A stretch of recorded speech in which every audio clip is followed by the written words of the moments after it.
Hello, everybody. My name is Andrew Fleck. I'm really excited to join you here today. We're here to talk about intelligent security lighting and ways to eliminate your perimeter. Joining me today is my colleague, Todd Brisebois. And what we're hoping to have is an informative discussion around something that us as security professionals, security budget owners, security practitioners have on a regular basis. Throughout our careers, it doesn't matter what the incident seems to be or the customer need. When we first stop and look and evaluate a site, the first question is, what are we going to do about our lighting? Lighting is a discussion that we've been having for many, many years. It's probably next to cylinder locks, tried, true, tested security. Such so that the U.S. Department of Homeland Security puts such an importance on it that they believe effective security lighting serves not just one, but two distinct purposes. It prevents the intrusion, but in addition, it enhances the safety for responders and the public. And this is something that we'd like to talk a bit about today.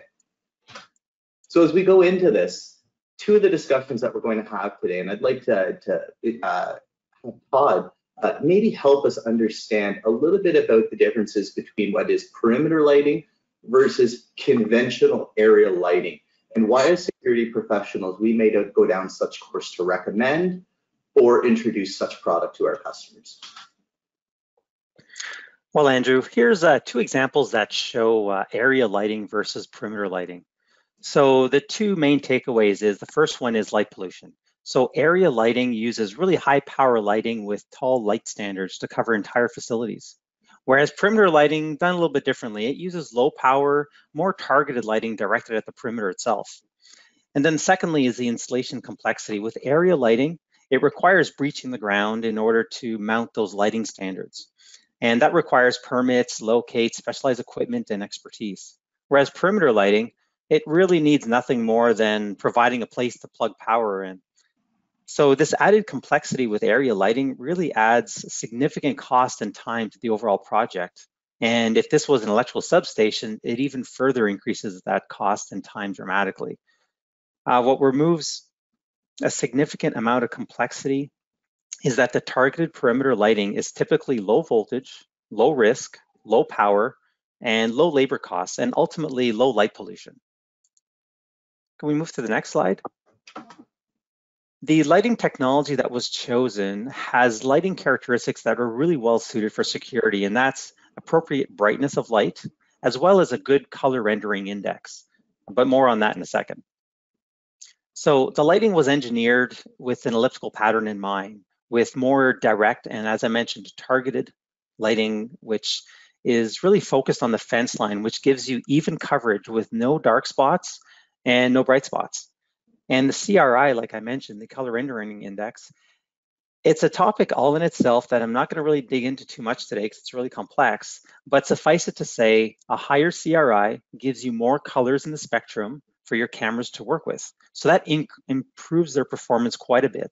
So lighting with at least a 70 CRI, for instance, it provides a wide enough spectrum of light to provide really great color differentiation, unlike the low pressure sodium lights, which are 0, or high pressure sodium, which has a CRI of about 20 at the most. Now, Todd, when we're talking about targeted lighting, and I think it's just fantastic that you focused on that, because as we look at lighting from a security standpoint, it's normally so broad.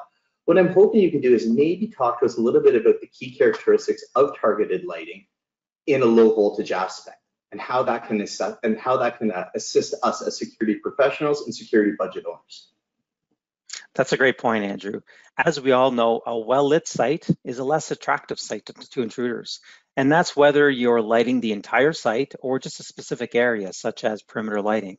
So lighting really plays a key role in deterrence, as you mentioned earlier, especially when you combine that with a larger security system.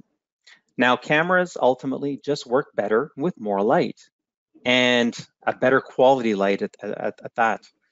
This means you'll end up with a better picture or video captures with more detail, which really improves your evidence package when required. And if you're using video analytics, well, they're ultimately improved as well because they're based on utilizing the video sources that come in. So the better they are, the better your analytics are going to work. And ultimately, it's a low voltage system. It's designed with low voltage LEDs, which require less power, which ultimately means less operating costs and really lowers and simplifies the installation costs as well. Now, Todd, I've heard you talk a lot about lower installation costs, LED, intelligent video analytics, many other active components that are part of the ecosystem.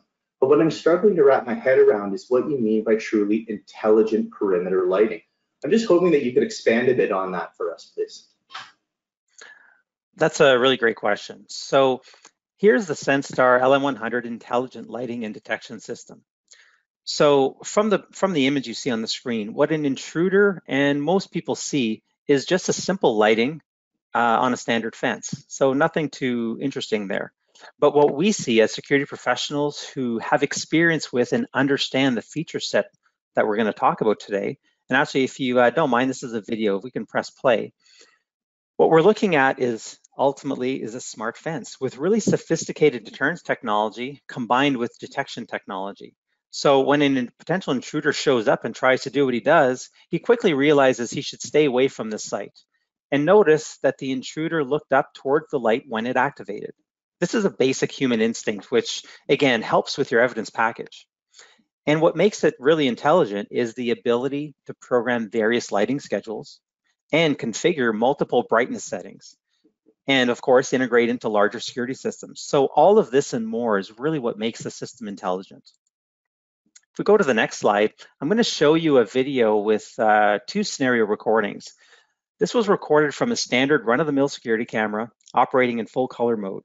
So just to describe the scene, you can see there's 3 slightly white spots on the screen. Those are the luminaires. They're set to only 5%. So they don't provide much lighting to deter at this point, but it shows the intruder that there's something there. So the intruder isn't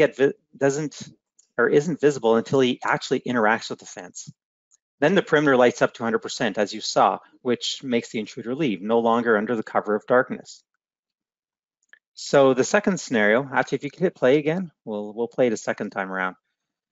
Again, this is the first, this is the second version, which the luminaires are now at 20% brightness, and this intruder wasn't dissuaded by the dim lights.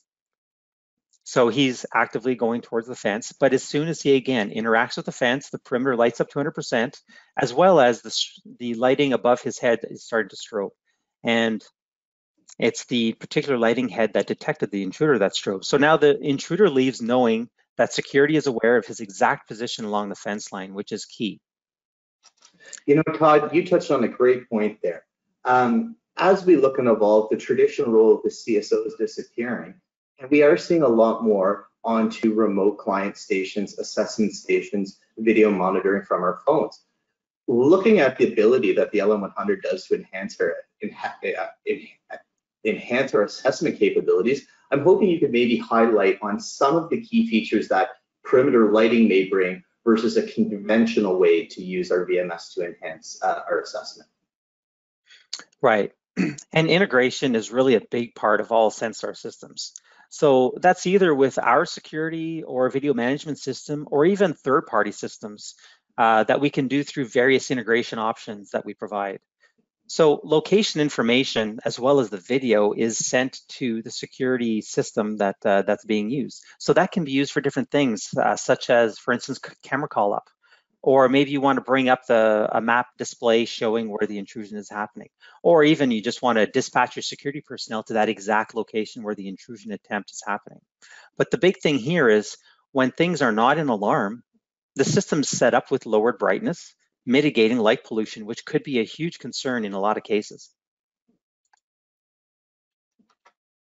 Now, Todd, I'm thinking about assessment in neighborhoods. So I live in Ottawa, as do you. One of the things that we notice is that our city's expanding, and we see this around the world. The suburbs are starting to move out to where we had put in industrial type solutions. You know, we're looking at our substations, our waterwork facilities, but now we're coming into where we have high-risk sites in residential areas, and light pollution is a big factor. I know as a prime example, I dealt with the site here in Ottawa. where we built a brand new substation. They put in an HPS light. The resident was there 80 years, and they had the light shut off, and therefore they're seeing site theft there again. How can using intelligent perimeter lighting go ahead and allow us to help us in those neighborhoods? Because honestly, the residents' primary concern is deterrence. So how do we meet the rest of the needs? And if you could talk a bit about that, that'd be really appreciated, because it's a challenge we're trying to overcome here. Right. Well, ultimately, we can definitely protect these sites, even when they're in your neighborhoods. Now, the LM100 was created specifically to provide a psychological deterrence while mitigating light pollution, to keep the end user happy with its deterrence capability and the neighborhood happy with its low light pollution. So the product was designed to have its lighting affected by what it sensed. This way, we can keep the lighting level down as much as possible when not required. Now, what does that exactly mean? Well, when nothing's happening, the brightness is low, the end user's happy because deterrence is in place. The neighborhood's happy because, well, there's low light pollution, which is ultimately their goal. But at the end of the day, not everyone is deterred or dissuaded by simple lighting. So when an intruder does make that attempt, this is when the LM100 detects the intrusion and the brightness is increased, with potential strobing if it's configured that way. So having this change in brightness, this is what really increases the deterrence effectiveness, probably by an order of magnitude, because the intruder knows something was triggered, and if the luminaire above him is strobing, well, they kind of know that their location is known to security, so they're going to get out of there. You know, I'll never forget when we had this first conversation, Todd, when the product came to market and we were going for our demo install. And at the end of the day, I just think a picture speaks 1,000 words, and I hope you could talk a bit to it. Because at the end of our pilot, I could not believe the night we went out to take photos and this is what we saw. And maybe you could walk a bit about the difference between the different lighting situations we have here and what this whole scene makes, because I think it tells the story. Right, this was a great site, and it's a great example. So it's an electrical substation, just to give you a little bit of background, and it's located in the high crime area where they've encountered a lot of copper thefts. And what's unique about this site, I guess it's not unique to all these sites since we're targeting this, but there's a residential area right next door, and you can see that towards the right hand of the screen where the darkened fence line is. So light pollution is really an issue in this particular location. Now, one thing to note is that in the background of the picture, you can see some of those orange lights on light standards way in the back. They provide that orange kind of glow. Well, you can see in the back, that lighting stretches out all the way to that residential fence line. So this is a real problem. There's major light pollution issues here. But if you look at the perimeter fencing, that lighting that's being used there, the light fades rather quickly. There's none of that light that even approaches on the residential differentiation or fence mark that's there. So light pollution is really kept to a minimum. The intrusion, though, if something does happen, the lighting switches from 30%, which is what you see right now on the screen, to 100% brightness for just a certain pre-programmed time. But residents are okay with this alarm lighting level because ultimately it's mutually beneficial by scaring away thieves. So the key here is it's dimmable lighting that gets affected by what it senses. You know, I'll never forget one of the conversations we had with the CSO at this site was understanding what the stretch of each luminaire was. And when we did this pilot, we were given a full fence and we were given half the fence to put product on and half the fence not to put product on. And I think it's just, again, another picture that speaks 1,000 words, because what might not be visible here is this is actually a double swing gate. And as you can see here, we still have full chain link coming the whole way here. Todd, I don't know if you maybe want to talk to them a bit about this install. And just a sidebar, we also have Flex Zone, a sensor cable running here, and we use this as a pilot to prove that there is zero response between a traditional fence-mounted cable sensor versus the LM100. But Todd, maybe you could talk a bit about this slide again. Yeah, what's interesting about this particular area is, like you say, their lighting didn't cover the entire area, and that was done by purpose. They wanted a gap in order for their management to really see the effects of what perimeter lighting kind of looks like versus when there's no lighting. And first thing you could notice is that you get some orange background glow from the light pollution of those tall light standards that are in the background. But from a perimeter lighting perspective, it gives you a nice uniform carpet lighting. And again, it fades quickly, so we're saving on light pollution. And the interesting thing is with the flex zone cable system that you mentioned, they're running in parallel, and every alarm that happened were basically in sequence with one another. So both systems operated identically. There was no difference in them. And one thing to note as well is that this particular site immediately got a reduction in crime. Right off the bat, it eliminated it. So that's really proof that the deterrence capability works, because if you look at this picture, only half of it's covered with luminaires, yet we still maintain that reduction in crime. So that's a huge win for us. You know, one of my favorite parts about this whole site is, you know, I'm about a 15-year security professional, but I spent my whole life in the office. I was never on the tools. And being part of demo installs is something that always enhances our learning abilities. You know, we're sitting here about to ask the question, how easy is it to install? Because we're talking about, you know, high security sites, intelligence, integration, things like that. I remember myself being there as a helper, and this coming up in 3 days. And Todd, maybe you could just talk about some of the tools that are needed and how easy it actually is, where that we could even go ahead and use, you know, training type exercises, or just the simplicity of this system, because it is baffling. Right, Andrew, and you had the advantage of having a Senstar installer right next to you, but even you, after 2 minutes of watching them, you were able to start installing this stuff. So it's very easy. And for those who don't have installers next to them, we have great installation videos that are available online, which shows every step of the way. So here's a quick video clip. It's just a 45-second, kind of a compressed video clip, and it shows the gateway or system controller being installed to a fence post, and it's just being secured with stainless steel straps. So very simple. And then we have a luminaire access point being installed onto the fence post as well. Again, same thing, stainless steel straps. And then it just gets wired directly to the gateway.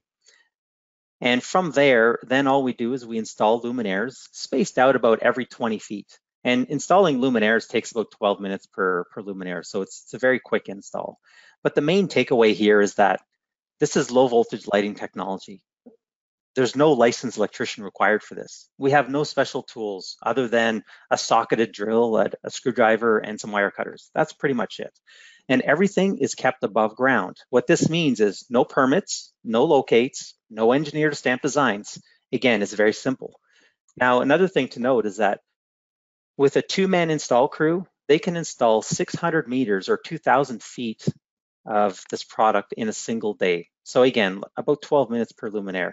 And it's actually a little bit less than that, but you know, we have to account for walking, snacks, lunches, distractions. You know, Todd, you're hitting the nail on the head, because I have a feeling there's a lot of people on this call that we look and we establish budgets. I know when I'm out in the field working with consultants, integrators, the number one thing that always comes on is, Andrew, can you give me a rough idea on what the estimate would be to install? What is my labor cost? I think we all know as security professionals, greater than 50% of all of our costs are associated with labor. Equipment holds a very small amount. And Todd, I was just wondering if maybe you could talk to us again a little bit about what the differences are between the labor values associated with each, because you know we are talking about many different light standards. Well, at the end of the day, pricing is king. So let's compare this TCO versus other lighting technologies. So in this slide, we're comparing the 6-year total cost of ownership for these various technologies, which includes everything from procuring and installation costs, operating costs, and even maintenance costs. So these are some of the other lighting technologies that are more light standard mounted versus our LM100, which is directly mounted to the fence. So when you look at the supply and installation costs, again, we're talking low voltage LED, low voltage cabling, no electrician, no special tools or equipment, and more importantly, no permits. All this reduces costs, which is important. And then when we look at operational costs, they're held extremely low because, again, we're using LED technology. That's why we use them in our homes today. And it's with focused and directed lighting. We're lighting only the area of interest, which is key, because we're trying to use the lighting that we are putting out as effectively as possible. We're not wasting power on areas that aren't of interest. And from a maintenance perspective, the maintenance costs are almost non-existent. Now, same thing as why we use these technologies in our homes. The LEDs have a ridiculous amount of life. They have a good 60,000 hours plus of life. And what that means, if you're looking at about a 10 hours a day on cycle, you're looking at over 14 years of LED life, which is huge. So perimeter lighting is drastically lower in costs in pretty much all aspects. And also note that this is all based on some of the other technologies using light standards, and this is basic light standards, not the complex type that you get when you get into electrical substations, which are much more involved, much more costly.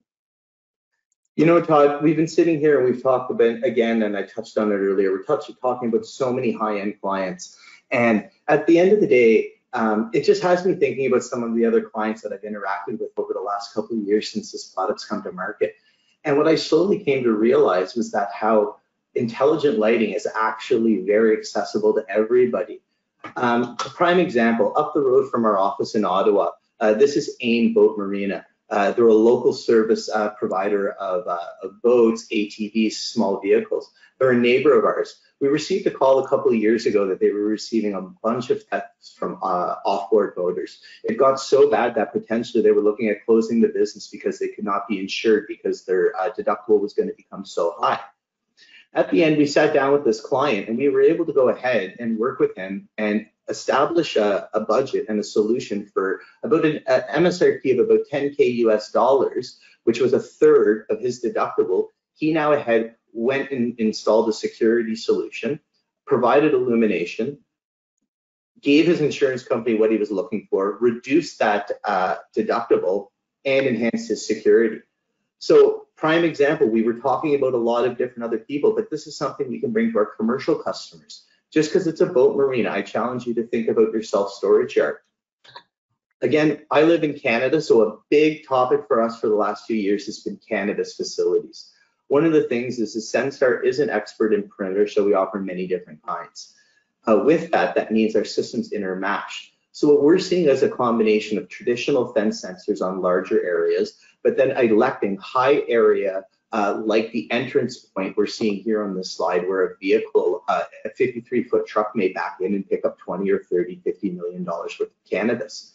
What we're doing now is we have the ability to assess the area to see if anybody's watching. We could verify that is that truck that's at the gate the proper gate to come in.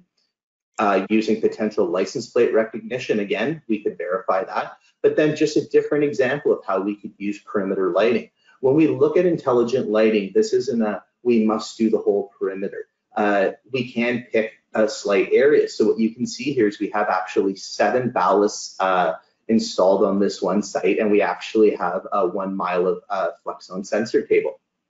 The third site that we'd like to talk about was something I'm not involved with myself, so I'm going to let Todd speak to you a bit about it, because again, it's another unique installation, and I think it's something that shows the flexibility and scalability of this unique intelligent product.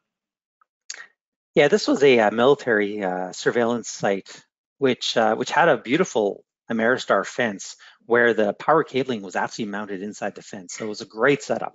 But the interesting points here is that they were only using the lighting capability of this product. They weren't even using the sensing. They already had a cable sensing detection system on the fence.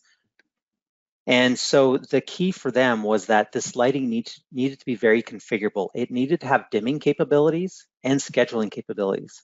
And it was a real bonus that the cable detection was able to interface into this lighting system in order to trigger that lighting as well. The important factor here was that there was a wildlife sanctuary right next door. So lighting pollution was really, really important. So perimeter lighting ultimately can be really tailored to just about any perimeter fence used today to hopefully deter most, if not all, potential intruders. And let's not forget, the LM100 is the only solution in the world where lighting and detection are integrated into one product and gives you that ability to make a smart fence where lighting gets affected by what it senses. You know, Todd, that was just a great example. And to close it off before I kind of end to a bit of a summary slide here, I just want to talk a little bit of an example that we can't put a slide up, but I'll just give you a bit of a story. We have a unique customer that is using multiple different technologies where, again, the LM100 is being used solely as an assessment tool. They've deployed the system now for 3 years, and they use thermal to establish the perimeter about 20 meters away from their fence line. When the thermal line breaches, the LM100 actually illuminates so that they can begin assessment technologies. What we're noticing though is that there's a bit of a false alarm issue with the thermal at times. So what we've now gone ahead and done for this client is we've activated the sensing where they have 2 lines of detection, no cost change, but we developed an SOP whereby using layer 1 with the response time to layer 2, we know that we have an intruder. We're keeping our guards happy, we're keeping our reports down, we're truly using the intelligence, and I don't want to call this AI because it's more BI, but there's many different examples on how we can use our security system. I think at the end of the day, this question says, why intelligent lighting? But every day that I'm out in the market, and even as I feel I go through this question, my question to you back to the market is, why not intelligent lighting? We're looking at deterring intruders, and as we all know, that is our first and foremost goal as security professionals. Detection and location of intrusion eliminates time, allows us to bring our cases forward and establish our best practices so that we can begin to see those cost savings. Anytime that we have the ability to assess video after the fact to bring a case forward, that's where we save money. As we all know, video surveillance, the old saying is only good after the fact. Talking about using something like intelligent lighting where it's coinciding with your video, it's good at the time of the fact. And at the end of the day, this is 2020, and I think that we all have this desire inside of us to be good corporate stewards, reduce our carbon footprint, and do what we can to have a greener, safer world. What I'd like to do at this point in time is that if there's any questions, I'd like to open up the floor to discuss, questions about why intelligent lighting, why not, or anything that may be out there. If we haven't covered anything or there's anything unique, Katie will go ahead and open up the chat function, moderate anything of such. But I just want to thank you so much for your time today, and I hope that you found the same value of this presentation that I did, as well as I learned throughout it myself. So thank you so much for your time today, and let's open up some questions. Also, sorry, before we have questions, I forgot to let you know, our next session will be September 2nd on oil and gas. But Katie, if you could please open the floor, that would be greatly appreciated. Yeah, it looks like we have a couple of questions that came up. One of them is, how sensitive is the system to nuisance alarms or NAR? The LM100 system is really great. Actually, most of our perimeter products are really great in this sense. We use an algorithm, and it's the same algorithm across all of our products, which kind of tends to eliminate environmental conditions, as well as, if you have any animal interactions with the fence, the system isn't going to just go into alarm. So it has a really high nuisance alarm rate reduction on this product as well as all of our others. So it does really well on here. Another question was, what's the precision of the location accuracy? At the end of the day, it's all the detection capability is happening within the lighting heads. So it's the lighting heads that do the detection. So the location accuracy is basically to the nearest head. How much power does each light require? 2.5 watts each. That's an easy one. And I guess because we mentioned the flex zone cable being interfaced as the sensing capability in some situations for the LM100 lighting. One of the questions was, how do external devices trigger the lighting? So the lighting itself through the gateway has 10 input and outputs that are configurable. So you simply take one of those inputs and connect it to an output of the triggering device, whether it be a flex zone system or maybe a thermal camera or some other external device, and it uses that input to signal the system to brighten up and react the way you want it to. And it looks like we don't have any other chat questions, so I guess we'll call it a day for now. Again, I just want to thank everybody for your time today. Again, I'm Andrew Fleck. I'm the Director of Sales here in Canada. This is Todd Griesblatt. He's the product manager specifically for the LM100 portfolio, as well as some of our other systems. I encourage you to reach out to either one of us if you have questions, or your own Senstar representative. If you're new to Senstar and not familiar with who your representative may be, please reach out to either one of us. Be happy to coordinate anything we can. and Katie will make various materials available for you. If you have follow-up questions that you did not put in the chat or could answer now, again, please send them along, as we look forward to answering questions for you. And again, thank you for your time, and we hope to grow a business and establish more intelligent ecosystems with you. And thanks, Andrew, and thanks, everyone. We'll see you next time.